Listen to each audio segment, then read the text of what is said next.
Most people think they're investing, but in the reality, they're just gambling. And you know what? Their whole financial future is on the line.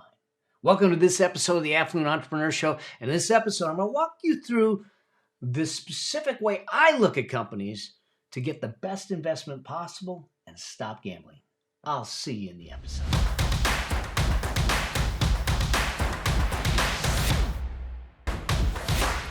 Welcome to this episode of the Affluent Entrepreneur Show. And like I said, most people think they're investing and all they're doing is really gambling, and they're gambling away their future. Well, it's time that we stop that. Listen, I get it. It takes time. It takes work. It takes even educating yourself to start to understand, what do I look for in a company? What do I look for in a business? What do I look for in a stock? How do I know if it's a good stock? How do I know if this thing's going to go up, going to go down, going to go sideways? What do I do? But here's the deal. Your future, your family's future, your legacy is dependent upon you doing the work. And so why not do the work? Let me give you the recipe to make that happen. Listen, I remember back in the day, my mom and my dad. My dad used to love to go to the horse track, and the horse track was close to where my dad worked. And so my mom would go down there, and they would go to the horse track, and they would get the program for the horses, and mom effectively would decide which horse she was going to bet on based upon how she liked the jockey's outfit, the name of the horse, or the colors. Okay, now it's a strategy for sure. Is it a good one? No, not at all. Sometimes she won, very rarely. Okay? Most of the time she lost. Now, Dad, on the other hand, Dad was an engineer. So Dad was a data dude. He looked at the program. He looked at the history of the horse. He looked at the history of the jockey. He looked at the history of the horse on this type of a track. And he analyzed it, and he worked through it, and he decided which one was the best one to put the money on. Now, who do you think had a better win record? Now, I'm not saying that investing in the stock market is like gambling at the racetrack. And I certainly would never want anyone to think with a gambler's mentality when we talk about investing. But I just want you to understand that if we're going to get a higher degree and a higher probability of success, we need to do some things so we're making decisions and choices that make sense based on what's there. And so what we need to look at is, how do we analyze a company? Now, there are two ways to analyze a company that you'll see. And the first is this idea of what we call fundamental analysis. Now, fundamental analysis is typically the analysis that most people are doing for investments. When I talk about investments, I'm thinking long-term, 3 years minimum, typically 5 years and beyond, okay? Long-term. So what I'm looking for is a company that has got good standing, that has good financials, that has a good story, that has I'll walk you through exactly what I do and show you exactly what I do. But when we talk about investing, it's a long-term view. Then there's a group of folks that are what we call traders. Many traders are much shorter term view. They do a different kind of analysis. They'll look at fundamental analysis, and I'll explain what the differences are, but they do something called technical analysis. But let's start off with fundamental analysis, and let's start to understand what is fundamental analysis, because this is what I want you to at least get a flavor for to do, because now you're going to start looking at a company, you're going to get under the hood and try to see what it is. In order to do that, I'm going to take you to my iPad. So let's just take a look. So the first type of analysis is this idea of fundamental analysis. And what is fundamental analysis? Well, the fundamental analysis focuses on what's called intrinsic value. In other words, what we're looking for is we're looking at a company and saying, okay, there's the price of the stock of the company. Maybe, I don't know. AMD is advanced micro devices. AMD, maybe it's trading at $100 a share. That's the stock price. That doesn't mean that's the value inside the company. Intrinsic value is implicit into the company. So we want to analyze it and say, wait a second, although the stock price is $100, I think this company is actually worth more. And this is one of the things that actually Warren Buffett does a lot of, is digging in to find that intrinsic value in place. And so one of the first things that fundamental analysis is trying to define and trying to get their arms around is what's the intrinsic value of the company. It's going to focus on the economic value of the company also. So what are the economics of the operations? What are the economics of what's going on with the company, the trends, the profitability, the numbers, the data? They're going to look at the operating performance. So you're going to look at financial statements. I know, oh my God, financial statements. At some point, I'll do a session on exactly what to look at on those financial statements. I'm going to give you some statistics to look at, but I'll actually explain a financial statement to you in another session at some point. You're going to look at the operating performance. You're going to look at the industry. What's going on in the industry? Because a company isn't operating in a vacuum. A company is operating in an industry. It's operating in a geography. It's operating in a market. And that market, that industry, and that geography can affect the operations of the company. So they're looking at that. And then lastly, one of the things that they're doing in fundamental analysis is trying to better understand the risk exposure that they have. And so fundamental analysis is really taking a hard look at the things around the company and inside the company to figure out if there's any intrinsic value, reason for the stock to continue to go up. This is what most investors focus on, fundamental analysis. There's a second type of analysis, which I'm not going to go into in any detail here. We'll do it on another session. And that's what we call technical analysis. Now, technical analysis is really more based on movements and volumes. So they're looking at the stock charts, just like this chart back here, okay? They're looking at the stock charts. They're looking at movements. They're looking at what the pictures are telling them that's going to happen. They're spending the time with graphs and charts looking for patterns, a repeatable, recognizable pattern. And if they can see a repeatable, recognizable pattern, and they see that it's setting up to do the same thing again, the expectations are that it'll do it again.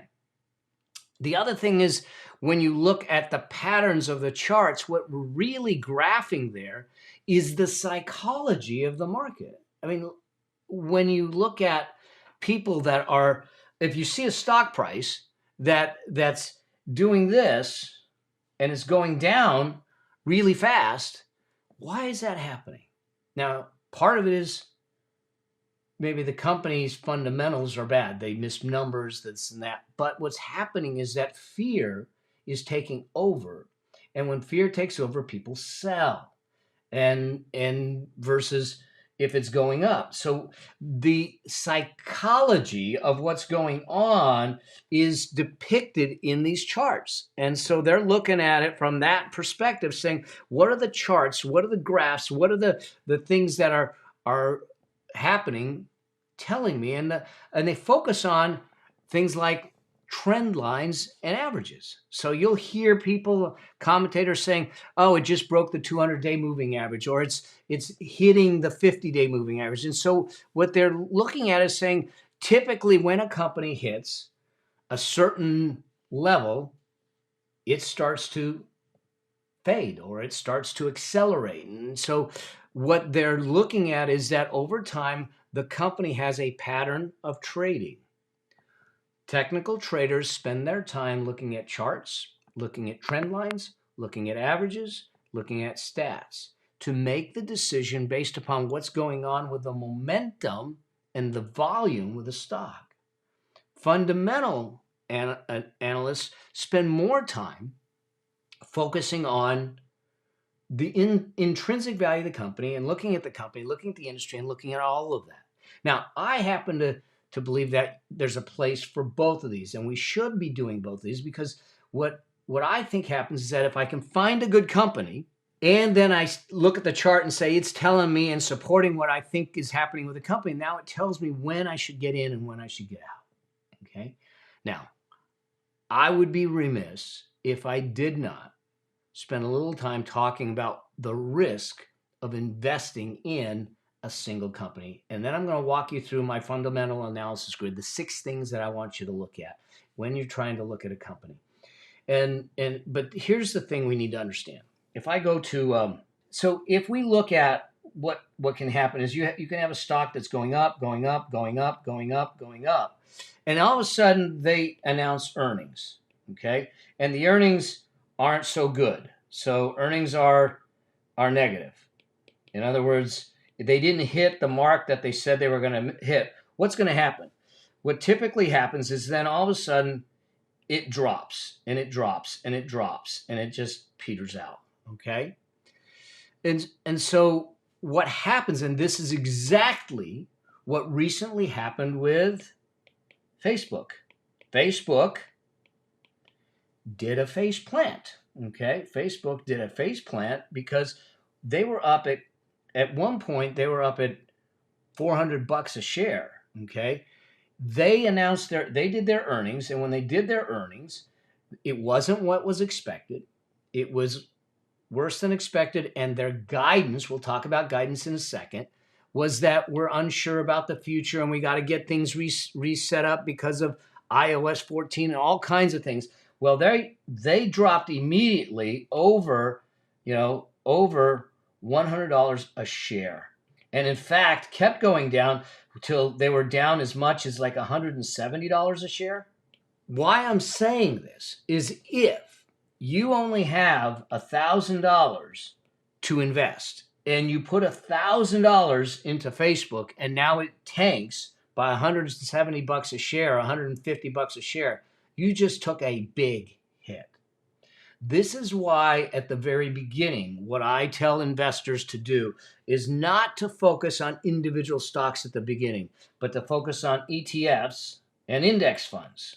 And I have another video that specifically talks about ETFs and index funds and how to invest in them. I'll make sure that I hook it up here and in the description so you have access to it and you can get a better understanding of it. But the bottom line is that ETFs and index funds will invest in a bunch of stocks, a basket of stocks where maybe Facebook is only one of them. And so if Facebook tanks, but the rest aren't tanking, you don't get hurt as bad. This is a safer bet when you first start out. When you invest in individual stocks, you're taking on more risk if it goes down. Hopefully that makes sense. So with that, let's just talk about the fundamental analysis grid. What is it that I want to look at? What are the things that I look at in a company when I'm thinking about making an individual company investment? So the first is this. I'm going to look at the business in general, okay? How do I do that, okay? I'm going to pull something called their 10K. All right, I'm gonna take you through this so you understand what it is. Companies, publicly traded companies, are required to file an annual report every year. They're also required to file a bunch of different filings. They file quarterly reports. So there's a 10K is their annual report. It's what the SEC calls it. All that information is publicly available. And so what I want to do is I want to pull the 10K, and the way I might do it, and it used to be harder, but it's a lot easier. Let me see if I can make this work for you. I'm going to try to go to here. Bottom line is I'm on Yahoo Finance. Let's just play around with AMD. AMD, Advanced Micro Devices, because I said something about it. I'm going to bring them up. So Advanced Micro Devices is at $120 a share. But you'll see here on Yahoo that we've got company outlook, we've got the chart, we've got statistics, we've got historical data, we've got profile, we've got financials, we've got analysis, we've got a lot of stuff. But if I go here, it starts to, and I click on it, it's going to give me a profile of the company. and it'll tell me a little bit about the business and about the company. But then I can look at financials, and it'll give me information on the financial information of the company to bring that on. I can download it. I can look at it quarterly. I can look at it annually. But if I go back here, I can simply look at what's going on with the company here. It tells me what the competitors are. This is going to come in right here where it says similar to AMD. It's going to come in really important at some point. It gives me some data here. It tells me what's happening with analysts. It tells me where the company is. And then I can access, if I go to, I'm just going to open up another tab, and I'm just going to say AMD, Advanced Micro Devices. I can go straight to AMD's website. And I'm going to look for, on their website, I'm going to look for investors. All publicly traded companies will have a section like this that says investors. Well, now I can go in here and go to SEC filings. And if I look at the SEC filings, there's all the filings that are in here. And now I can look for a 10K, annual filings. I'll look for the 10K. Here's the 10K. Here's the annual report. It's 118 pages. And I can literally bring up the report, and it will tell me. Now, I'm going to say this is not exciting reading, but if you want to understand a company, look at this. It shows me and tells me about the business, about the risk factors, about if there's legal issues going on, and all I got to do is click on it, and it takes me there, and it tells me about it. This is the kind of stuff that we need to do to really start to understand it. So I'm going to pull the 10K to start to understand a company. It's one of the first things that I'm going to look at is 10K. I'm going to look at the competition. And the way I'm going to look at the competition is if I go back to Yahoo, you see where it says similar to AMD, there's NVIDIA. I can click on NVIDIA. I can click on Intel. I can see what's going on with them. What you'll find is a lot of times companies in the same industry have the same chart patterns. They're doing similar things in that. And then the last thing that I'm going to start to look for is what are the inherent risks in the business? Here's the beautiful thing, okay? I'm going to go back to their annual report, okay? If I look at the annual report, you'll see an item that says risk factors. All annual reports will have that. If I want to understand the risks, look at what they're doing. They're listing it out for me, okay? So this is the steps that I go through. These are the steps that I go through when I want to understand the business before I move forward. With that, then I start to look at the second piece, and that is, do they have an advantage? Do they have some sort of unique advantage or protection? Some people will call this a moat, something that protects them. If you think about like Coca-Cola and their recipe and their brand, okay? I look at Tesla even. What Tesla was genius about when they started to release their vehicles is they spent a lot of time building out the charging infrastructure for the Tesla cars. Because one of the biggest objections is that my car can't go far enough, and if I can't charge it fast enough, then it doesn't make sense for me to use it. Now, I happen to be a Tesla owner. I love Teslas, okay? And yet they built out this infrastructure, that this web that allowed people to drive, get charged pretty quickly, and everything. It's an amazing, amazing setup. But what they did is they created a bit of a protection from other manufacturers getting into the game because they had the infrastructure. Apple did the same thing with the iTunes store, with the music. So are there ways that you see that they have a unique advantage or unique protections that will sustain them or protect them from competition or other elements? And this you'll find by analyzing the company, by reading about the company, by seeing what they've done, how they've done in downtimes, and how they've dealt with challenges. Okay. which then leads me to the third thing that I look at, and that is their story. This is all about their reputation. It's about their long-term viability. So I want to look at their story. What is their story? What is it about them? Are they kind of the princess? Are they not? I think Facebook, and I was an investor in Facebook. I got out, okay, but I was an early investor in Facebook, and but I think Facebook right now, honestly, is the company to be hated. I'm not saying that they should be. If you look at it, there's a lot of people that you either love Facebook or you hate Facebook. There isn't an in between. And some of that was because the erosion of their credibility and their reputation during the time that at the election and the data and censoring and all these things that were going on, and they didn't really necessarily handle it well. Okay, so I think that we need to look at it from that perspective and say, what's the story? Do I love the story of the company? What's the vision, the long-term viability of the company? No, I look at Facebook, and I'm not giving advice here, but I'm looking at Facebook. They came out with earnings. The earnings weren't what they said. What they expected. They said their user base has flat or they've lost. They don't know if they've got an accurate count on users because there's a lot of fake accounts. They don't know if they're going to stay in Europe because of the privacy rules that are coming into place, and they might pull out of Europe. So they came out and said, here's our story. A lot of uncertainty. We don't know, but the metaverse is going to save us. Well, you're investing in the story. Do you feel comfortable with it or do you not? Okay. That then moves us down to a more data-driven elements of the analysis. Now I start to look at things that I'm going to look at the metrics of the company. This is about the financials. This is about looking at financial statements, their profitability, their balance sheet, their cash flow statement. Yeah, you're going to have to understand that a little bit so you know what you're looking at. Here's some of the stats that I'm looking at, though.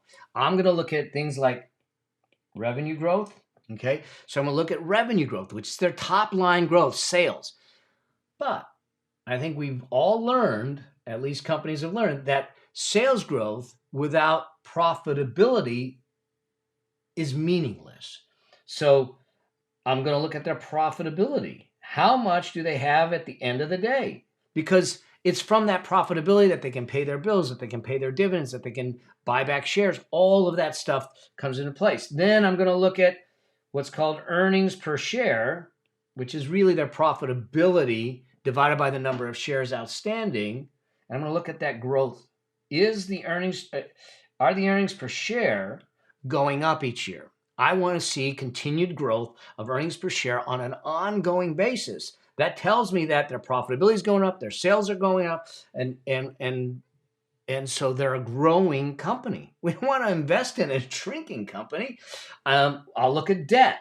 Do they have a ton of debt? Because here's the thing that you'll see is that during times of increasing interest rates, increasing inflation, if we have a big debt load, we can't get out of it fast enough. We can't get out of it because we've got this debt load. And if the debt load is on variable rates, increasing interest rates is going to decrease the profitability. If it's going to decrease the profitability, it's going to impact the earnings per share growth.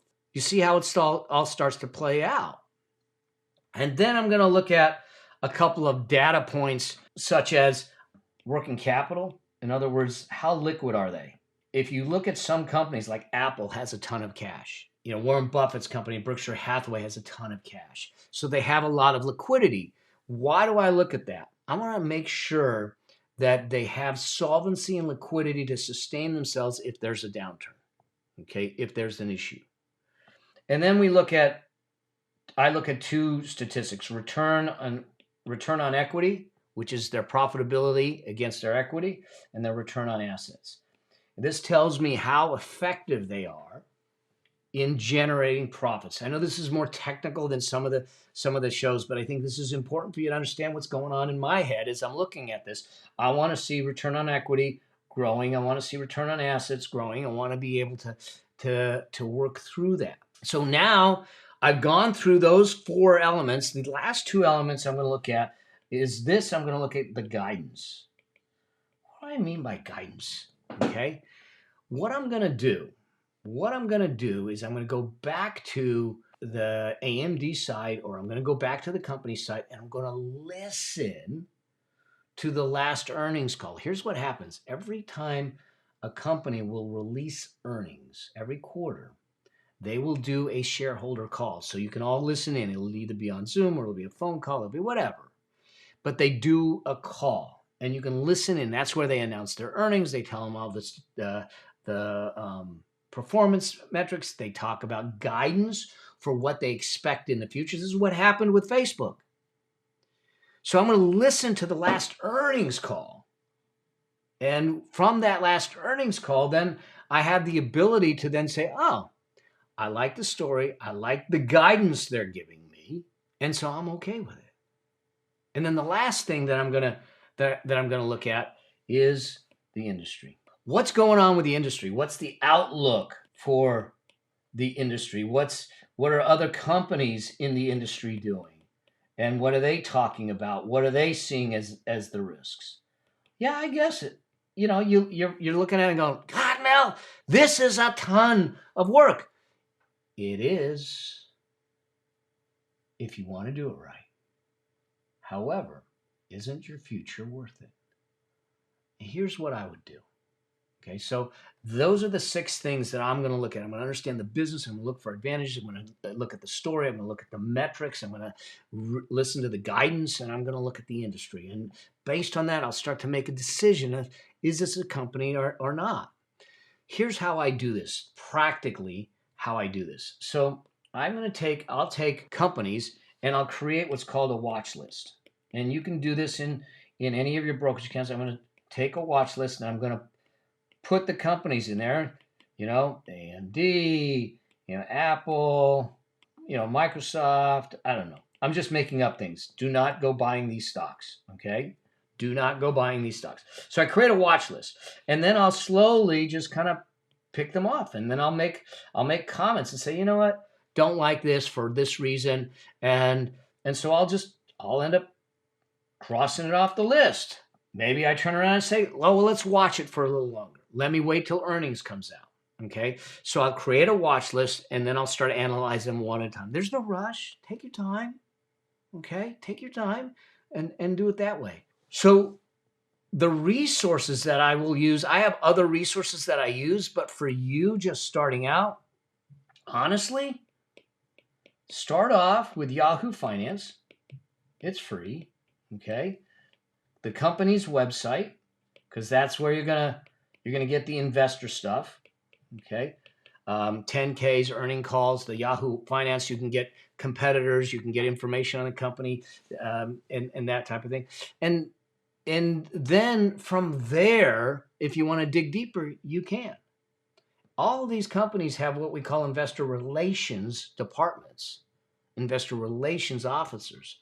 So they want to make sure that their investors are taken care of. But if you truly want to look at a company and understand whether it's a good company to invest in, assuming that you're in a place in your portfolio that individual company stock investments make sense. In other words, I have a foundational portfolio and I'm not taking all of what I have into one company, then this is the process I would go through. I will go through this before I invest in any company. And then I'll do some technical analysis, which we'll save for another time. But this will start to get you to start understanding what's a good company. It's one of the most often asked questions for me is like, what's a good company to invest in? Okay. And so here's what I do. This is what I look at. These are the things that I look at to decide, is it a good company? And then I decide if I want to invest in it, and then how much. Now, something else I talk about is that, remember, this is investing, so this is long-term. But at the same time, before you get into a company, you need to ask yourself, what would cause me to walk away from it if something happened? In other words, define the exit before you get in. Because when you get in, if the company doesn't do well for you and it doesn't do what you expect, your emotions start to go up and your judgment starts to go down. Okay? And we don't want to make an emotional financial decision. We want to make a logical, informed financial decision. So before I make an investment, so I look at the company, I like it, I think it's good, I'm going to make an entry. But before I make it, I say, if these things happen, I'm out. I'm out. So I set my exit before I get in, so there is no judgment or emotion involved later on. So hopefully that makes sense to you. Couple things for you that I'm going to make sure you get. I'm going to hook you up, like I said, to how do you invest in index funds and ETFs. If you're just starting out, I'd rather you look at how do you do that, because it's more diversified, it's less risk than trying to invest in individual company stocks.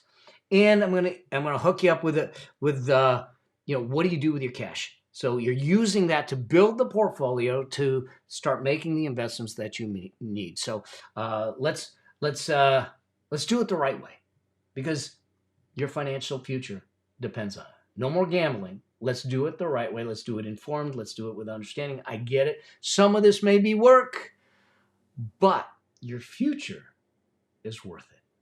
Your family's future, your legacy is worth it. Let's do the work. And once you develop these skills, no one can take it away from you. Okay. Remember, I lost 1/3 of my net worth in a Ponzi scheme, but these skills are the things that allowed me not only to recover it within 18 months, but to surpass it by 3 times. Okay. So with that, I hope that you found this of value. I hope that this was helpful to you. If you have comments, if you have questions, post them below, send me a DM, reach out to me somehow, send me a homing pigeon, whatever it is, because I'm here to help. I'm here to support you on your journey to a new financial destiny. And I look forward to seeing you in another episode, another video, or on the road. And until we do, always, always strive to live a life that outlives you. Cheers.